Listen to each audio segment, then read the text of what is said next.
Taliwa ning hulga sa nagdanga-danga nga bagyo, Mandawi City LGU pangandaman ang uwan nga posibleng dala ni ini. Ug adunay live report si Nico Sereno. Nick?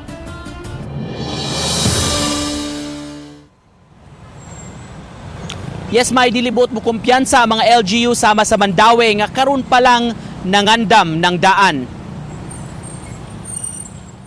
Ni atong Biyernes lang labihang naapektuhan ang Mandawi City sa halapad nga pagbaha. Nunot sa kusog kaayo nga bunok sa uwan, daling gilunupan ang pipila ka mga lupang bahin sa syudad. Gani dunay mga dili kumon nga bahaunon apan nakasinati in hinuon sa pagtaas sa tubig.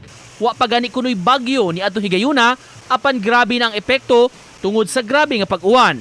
Kini maong buot pangandaman sa mga otoridad taliwa sab sa hulga sa bagyo nga may international name nga Mawar. Matod ni CDRRMO Chief Buddy Ibanez, bisan kung dili direktang maigo sa bagyo ang Mandawi, apan mangandam gihapon sila, ilabi na ang epekto unya sa pag-uwan-uwan. Ato lang ang pagpangandam lang yun sa uwan.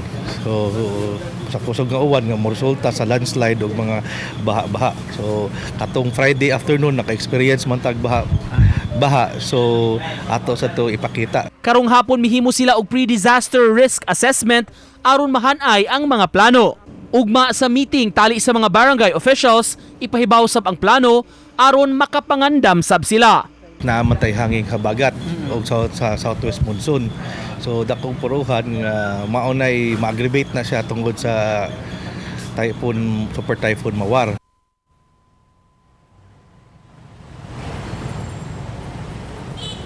Subay ni May ang regular unya nga pag-monitor sa taga CDRRMO sa level sa tubig sa makasapaan nga maor bagyoy kanunay musuyla gyud dayon kun kusog kaayo ang pagbunok sa uwan. May Daghang salamat, Nico Sereno.